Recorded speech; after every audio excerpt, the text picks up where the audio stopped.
आज का जो टॉपिक है बच्चों, ऊपर लिखा हुआ है वैद्युत प्रवृत्ति। कल आपको सिंबल का मीनिंग ढूंढ के लाना था, वो सिंबल आज समझ में आएगा आपको कि वैद्युत प्रवृत्ति क्या है, किसे वैद्युत प्रवृत्ति कहते हैं।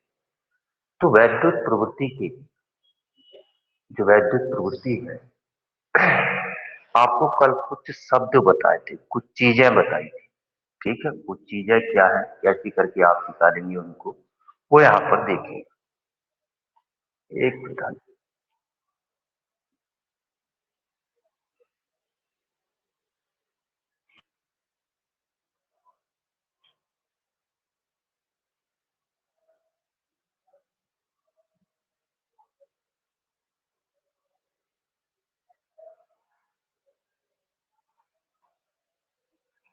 देख तो साफ रहा है ना बेटा।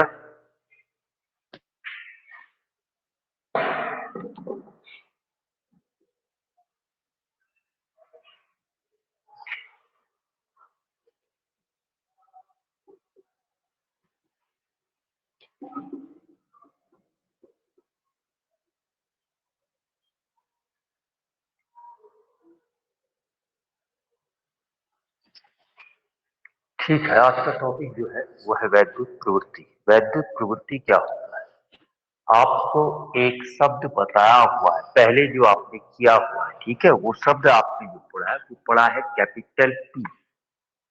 इस कैपिटल पी को आप कहते हैं, ये कैपिटल पी कहलाता है क्या, ध्रुवण सदिश।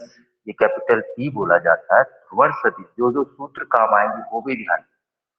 ध्रुवण सदिश मीन्स कितने आयतन में, एकांक आयतन में उत्पन्न वैद्युत द्विध्रुव आघूर्ण। कैपिटल पी यहाँ पर एकांक आयतन में उत्पन्न वैद्युत द्विध्रुव आघूर्ण है, ये कैपिटल पी। अब कैपिटल पी के बाद एक बताया था आपको वैद्युत क्षेत्र ई, एक बताया था आपको वैद्युत क्षेत्र ई नॉट, और एक बताया था आपको वैद्युत क्षेत्र ई। तीन वैद्युत क्षेत्र आपको बताए हुए, एक ई, दूसरा ई नॉट और तीसरा कितना ई। अगर तीनों को ले लो तो फिर से सुन लीजिएगा अच्छे से। ई नॉट है बाह्य वैद्युत क्षेत्र आरोपित किया हुआ, ई नॉट है यहाँ पर बाह्य वैद्युत क्षेत्र। ईपी है यहाँ पर ध्रुवण के कारण जो ध्रुवण हमारे द्वारा हुआ उसके कारण उत्पन्न वैद्युत क्षेत्र, ध्रुवित आवेशों के कारण उत्पन्न वैद्युत क्षेत्र है ईपी, ध्रुवित आवेशों के कारण। और तीसरा जो ई है, ये है वैद्युत क्षेत्र का घटा हुआ मान। वैद्युत क्षेत्र का जितना मान आपने घटाया वो मान है आपके पास क्या, ई। अच्छा, इसके बाद ये क्या कहता है कि ये ध्रुवण सदिश अनुक्रमानुपाती होता है। ध्रुवण सदिश पी अनुक्रमानुपाती होता है परावैद्युत पदार्थ के भीतर वैद्युत क्षेत्र की तीव्रता के घटे हुए मान की। परावैद्युत पदार्थ के भीतर जो वैद्युत क्षेत्र की तीव्रता का घटा हुआ मान होता है उसके अनुक्रमानुपाती होता है ये ध्रुवण सदिश। पहले भी पढ़ा है ना आपने, वहां पर आपने लिखा small t is directly proportional to E या ई नॉट। एक अणु में प्रेरित द्विध्रुव आघूर्ण आरोपित वैद्युत क्षेत्र के अनुक्रमानुपाती। ये एक अणु में जहां पर आणविक ध्रुवणता आया था अल्फा, किंतु यहाँ पर ये जो कैपिटल पी है ये है ध्रुवित परावैद्युत के एकांक आयतन में उत्पन्न वैद्युत द्विध्रुव आघूर्ण। ध्रुवित परावैद्युत के एकांक आयतन में प्रेरित वैद्युत द्विध्रुव आघूर्ण है आपके पास क्या, कैपिटल पी। और ई जो है यहाँ पर ये है परावैद्युत पदार्थ के भीतर वैद्युत क्षेत्र का घटा हुआ मान। घटा हुआ मान मीन्स क्या, जो पहले भी बताया है, vector E equal to E P minus sorry E naught minus EP. E naught था बाह्य वैद्युत क्षेत्र और ईपी था ध्रुवित आवेशों के कारण उत्पन्न वैद्युत क्षेत्र। तो जो इसके अनुसार ध्रुवण सदिश परावैद्युत पदार्थ के भीतर वैद्युत क्षेत्र की तीव्रता के घटे हुए मान के अनुक्रमानुपाती होता है। घटे हुए मान कहीं पर भी जब अनुक्रमानुपाती का चिन्ह हटाते हैं तो वहां पर एक नियतांक आता है, किंतु यहाँ पर दो नियतांक आते हैं। एक जाई ई, आधार में ई लिख रहा हूं, एप्सिलॉन नॉट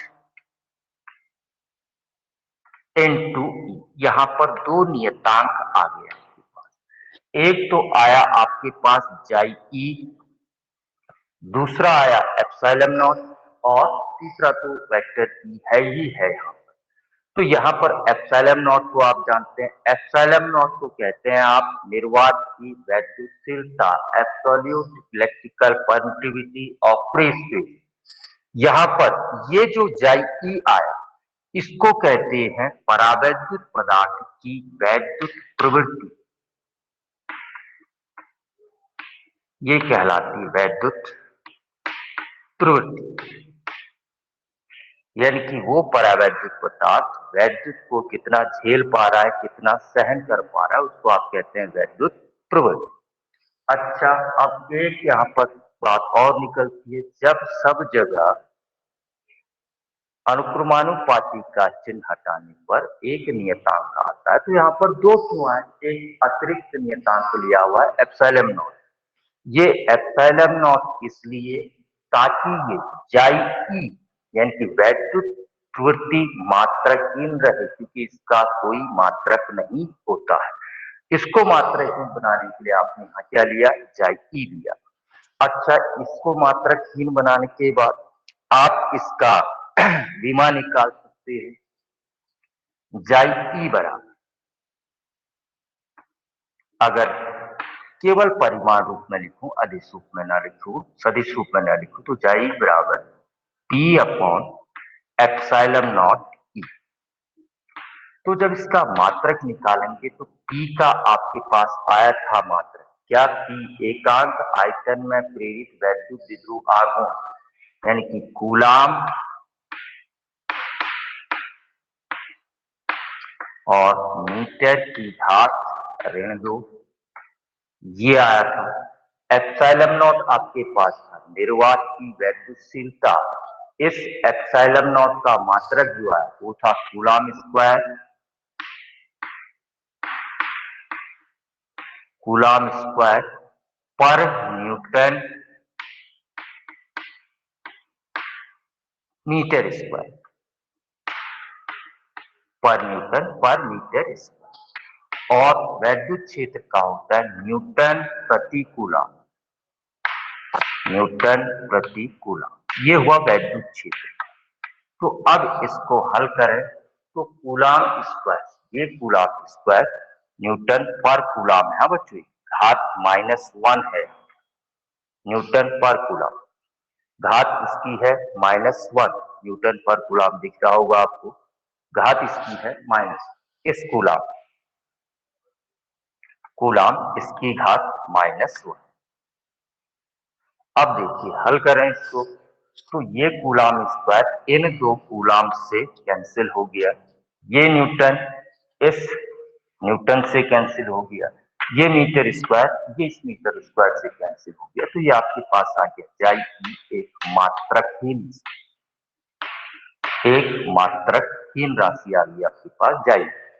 तो वैद्युत प्रवृत्ति जो आपके पास आई वो क्या है कि वस्तु के वैद्युत को सहन करने की क्षमता को आप क्या कहते हैं? वैद्युत प्रवृत्ति। ये उसके ध्रुवण का, परावैद्युत पदार्थ के ध्रुवण का एक प्राकृतिक मात्रक है। वैद्युत प्रवृत्ति परावैद्युत पदार्थ के ध्रुवण का एक प्राकृतिक मात्रक। ये तो आ गई आपके पास एक। अब लिखते हैं जाई ई तथा के में संबंध। आसान है, थोड़ा ध्यान।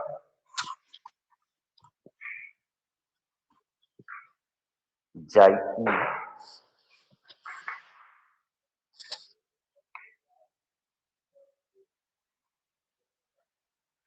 जाई तथा के में संबंध।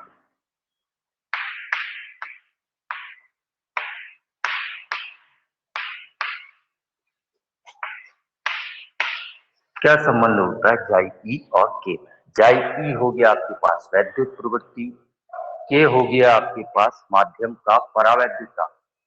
तो इन दोनों में संबंध आपसे निकालना है, जो रिलेशन आपके काम आए। सबसे पहले एक आपने पढ़ा था, कल जो पढ़ा, ध्रुवण सदिश P बराबर सिग्मा P। ध्रुवण सदिश प्रेरित आवेश घनत्व के बराबर होता है। पहली चीज, ध्रुवण सदिश प्रेरित आवेश घनत्व के बराबर होता है। एक चीज ये सूत्र काम आया था आपका। दूसरा आपने पढ़ा था माध्यम का परावैद्युतांक के बराबर E0 अपॉन E, यानी कि माध्यम निर्वात में वैद्युत क्षेत्र और माध्यम होने पर वैद्युत क्षेत्र के अनुपात को क्या कहते हैं आप? उसका माध्यम का परावैद्युतांक कहते हैं। अच्छा बच्चों, किसी भी परावैद्युत, बहुत बार बता दें, किसी परावैद्युत पदार्थ के अंदर जो परिणामी वैद्युत क्षेत्र होता है, यानी कि वैद्युत क्षेत्र का घटा हुआ मान E बराबर कितना होता है आपके पास? E0 माइनस कितना? EP। परावैद्युत पदार्थ के अंदर वैद्युत क्षेत्र की तीव्रता का घटा हुआ मान है। जहां पर E0 है वायु या निर्वात होने पर वैद्युत क्षेत्र, EP है क्या प्रेरित आवेशों के कारण उत्पन्न वैद्युत क्षेत्र। इसके बाद आप यहां से E0 का मान निकालिए। बाकी E0 बराबर जो आ जाएगा वो आ जाएगा E प्लस EP, ये प्रेरित आवेश घनत्व के कारण वैद्युत क्षेत्र E बराबर आ गया plus sigma P upon epsilon naught. Sigma P जहां पर है प्रेरित आवेश घनत्व, अब सिग्मा P की जगह आप लिख सकते हैं क्या? Capital P। तो आ गया E प्लस सिग्मा T की जगह capital P upon epsilon naught. किंतु अभी आपने पढ़ा है, अभी इससे पहले टॉपिक जो पढ़ा वहां पर ध्रुवण सदिश P बराबर जाई E एप्सिलॉन नॉट इंटू कितना? ये मान यहां पर रखो तो E0 बराबर आ जाएगा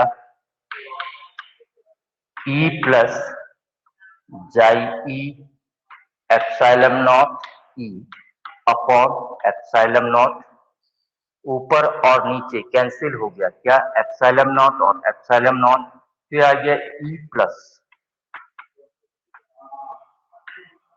जाई E इंटू E0 बराबर। अब दोनों जगह से जो कॉमन आता है, दोनों जगह से जो कॉमन आ जाएगा वो राशि क्या है?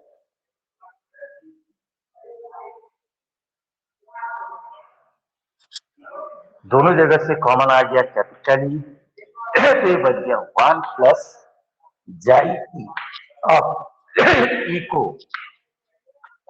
बाएं पक्ष में ले आता हूं, इधर गुणा में है तो इधर भाग में E0 अपॉन E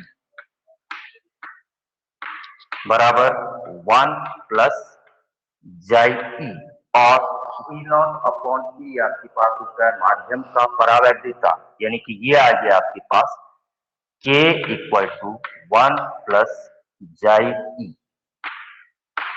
तो ये संबंध आ गया K और 1 प्लस K और जाई E, यानी कि माध्यम के परावैद्युतांक और माध्यम के परावैद्युतांक और वैद्युत प्रवृत्ति के मध्य ये संबंध आ गया। इससे देख लेना। उस संबंध को देखने के लिए जो दाईं ओर मैंने लिखा है उस सूत्र आपको आने चाहिए। पहला, ध्रुवण सदिश E बराबर सिग्मा P प्रेरित आवेश घनत्व के बराबर होता है। दूसरा, माध्यम का परावर्तन K बराबर E नॉट अपॉन E। तीसरा, P बराबर चाई E एप्सिलॉन नॉट E। तो जब इसको किया, परावैद्युत ध्रुवित परावैद्युत के भीतर परिणामी वैद्युत क्षेत्र E बराबर होता E not minus E P. यहाँ से ई नॉट बराबर E plus E P. E P का मान यानी कि परावैद्युत पदार्थ के भीतर जो वैद्युत क्षेत्र ध्रुवित आवेशों के कारण उत्पन्न हुआ वो वैद्युत क्षेत्र sigma P upon epsilon not, जहां पर सिग्मा पी है ध्रुवित आवेश घनत्व। इसके बाद ई नॉट बराबर ई प्लस सिग्मा पी बराबर होता है किसके, ध्रुवण सदिश के ई अपॉन एप्सिलॉन नॉट। आज जो वैद्युत प्रवृत्ति वाला टॉपिक हमने स्टार्ट में पढ़ा उसके अनुसार ई बराबर जाई ई एप्सिलॉन नॉट ई, वो मान रखा तो आपके पास आ गया ई नॉट इक्वल टू ये epsilon not cancel, E plus ये दोनों जगह से ई कॉमन आ गया, ट्रांसफर किया लेफ्ट हैंड साइड तो ये आ गया E naught upon E equal to 1 plus chi E, या के इक्वल टू आ गया 1 प्लस जाई। तो ये है संबंध। किस किस में संबंध है ये संबंध है वैद्युत प्रवृत्ति और माध्यम के परावैद्युतांक के बीच।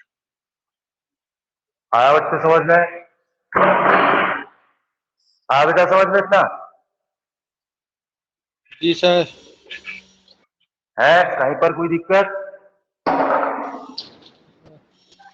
कहां पर कोई प्रॉब्लम है इसमें?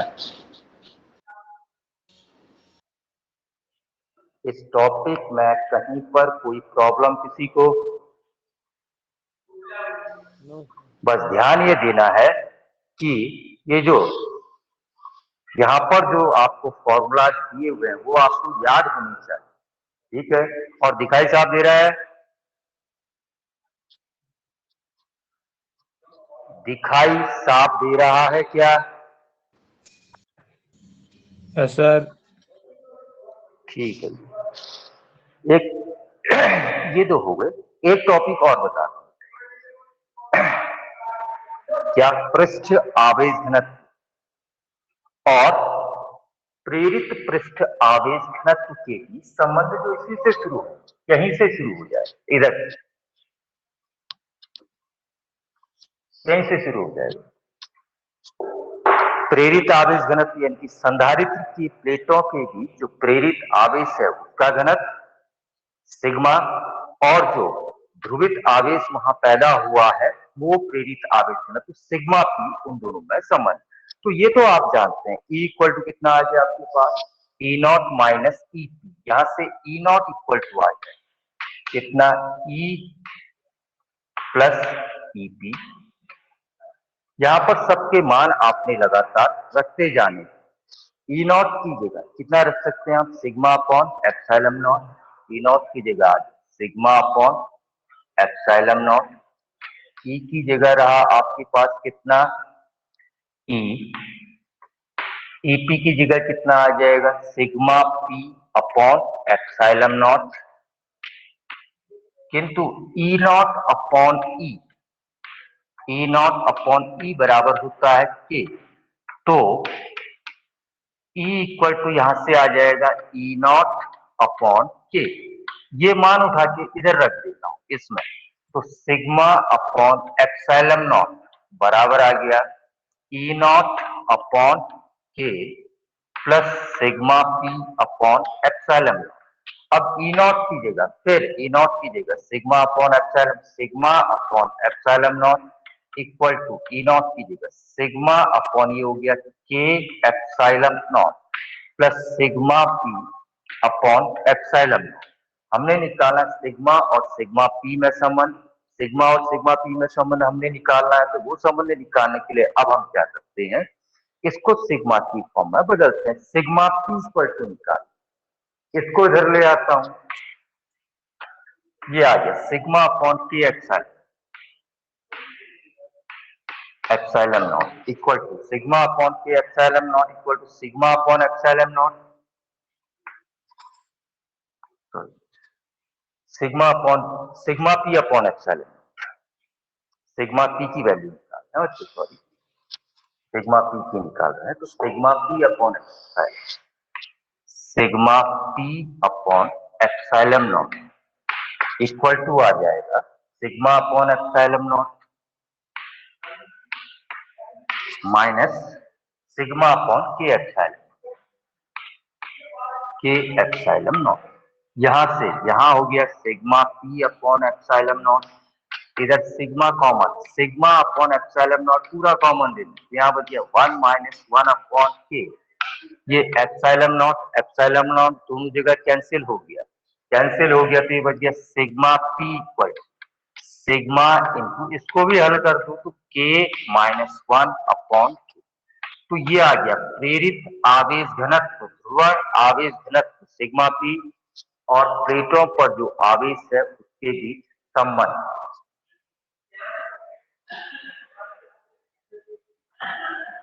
ठीक हुआ बेटा, आज समझ में इतना।